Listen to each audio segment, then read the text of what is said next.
Okay, let's talk a little bit about the art of site selection. This is usually one of those places where we have a lot of people call our office asking site selection questions. And you got to understand the art of site selection before you understand the science of site selection. Most people want to deal with demographics, psychographics, market shares, traffic counts. That's all science. That's all the science of site selection. But the art of site selection is what business are we in and what are we trying to provide? The reality is we're in the business of providing a meal. Now I understand the restaurant business has a lot more than that. It's got hospitality, quality, service, quality, accuracy. But we're trying to provide a meal when you cut it right down to the nub. And if you think about it, we're not a lot different than animals out in the wild on how we determine where and when we're going to eat. Well, so when I say that, people, well, what do you mean? Well, mammals have a certain way of dining. So I'm going to use an example. Whether you're a deer hunter or not, you will get these analogies. And whether you're a fisherman or not, you will get these analogies. Because again, they will make sense based on the fact that you have an animal that needs to eat. Deer eat in the mornings and in the evenings. Fish, for the most part, eat in the mornings and they eat in the evenings. Lions, mornings, evenings. You go through the animal kingdom, they eat mostly mornings, evenings. Humans, we eat breakfast, lunch, dinner, late night, snacks in between. Well, so when you're looking at a site, keeping in mind what day part is important to you would have an impact on the site you're wanting to select. Also, I think it's important that you think about the traffic patterns as it pertains to a site. Let me give you an example. With a deer determines an area that it's going to bed, where it sleeps. And that area, they bed pretty consistently. They go back to that same area, a deer's home range where they live.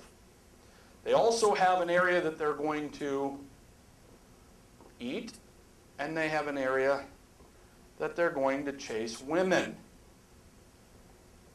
A buck deer will chase women, usually in a given area. A buck deer will eat, usually in the same given area. They will drink in a given area. And what a deer will do is it will travel from where it beds to where it drinks, from where it drinks to where it eats, from where it eats to where it chases women, from where it chases women to where it beds. And they will do that over and over and over and over again.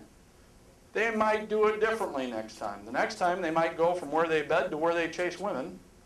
And then they might go from where they chase women to where they eat, and where they eat, where they drink, where they drink, where they bed.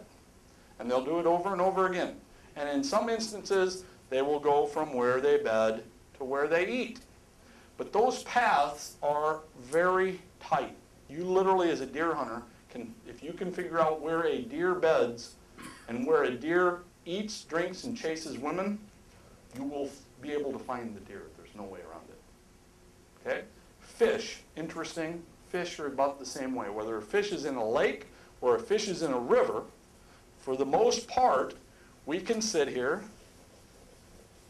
and plot the point where a fish beds.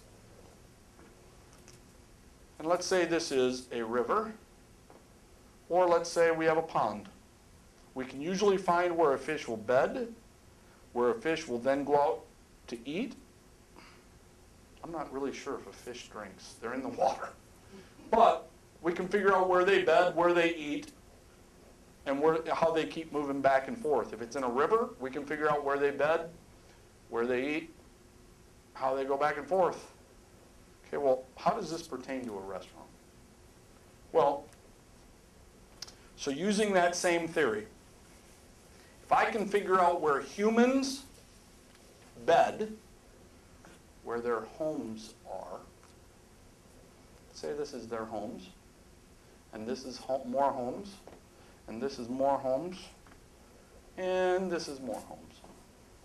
And I can figure out where they eat, drink, and chase women, I'm going to be able to dial in where I should build a restaurant.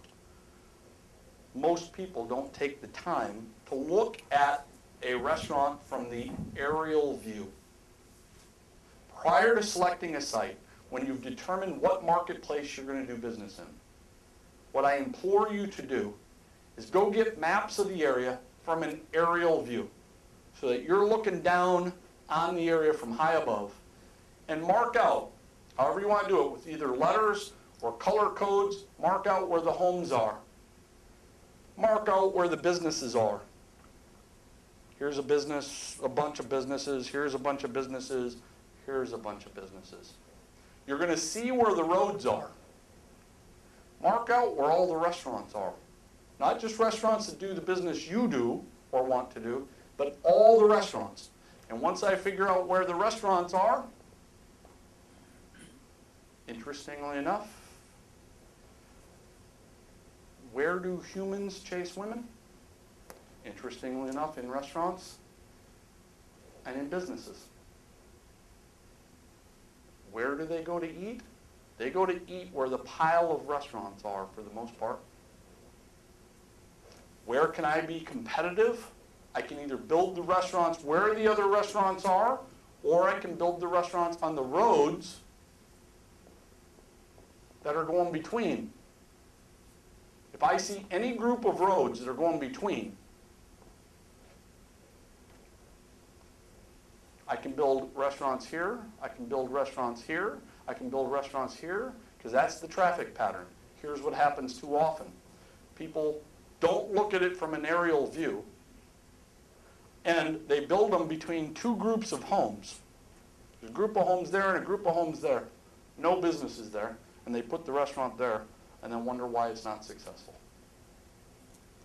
Well, because what that is you're not on a traffic pattern between where the human beings, the mammals, bed, work, chase women.